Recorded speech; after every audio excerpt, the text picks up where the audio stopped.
तीर्थ से लौटे सम्राट विक्रांत अब धीरे धीरे स्वस्थ हो रहे थे। उनके शरीर पर जहर का असर तो था, लेकिन रानी त्रिवेणी के साहस, त्याग और प्रेम ने उन्हें संजीवनी दी थी।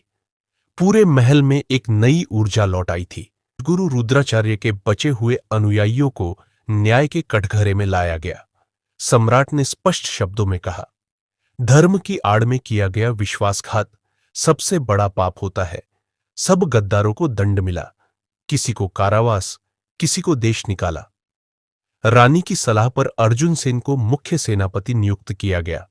वह वही योद्धा था जिसने युद्ध के समय गुप्त मार्गों से सेना को महल में प्रवेश दिलाया था। अब वह राज्य की सीमाओं का रक्षक बना।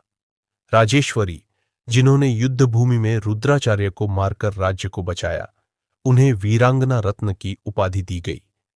पूरी सभा ने खड़े होकर तालियों से उनका सम्मान किया। रानी ने स्वयं उनके सिर पर सोने का मुकुट रखा।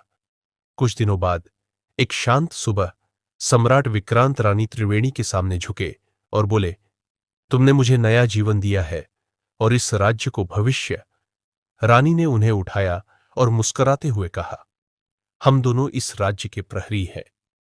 साथ साथ महल में फिर से उत्सव का वातावरण बन गया। दीप जलाए गए, गजब की रोशनी से महल जगमगा उठा। राजस्थानी संगीत, नृत्य और उल्लास चारों ओर फैल गया। रानी ने गरीबों में वस्त्र और भोजन बांटा और महल के द्वार आम जनता के लिए खोले गए।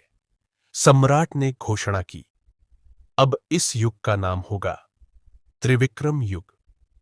त्रिवेणी और विक्रांत दोनों के त्याग और प्रेम की स्मृति में।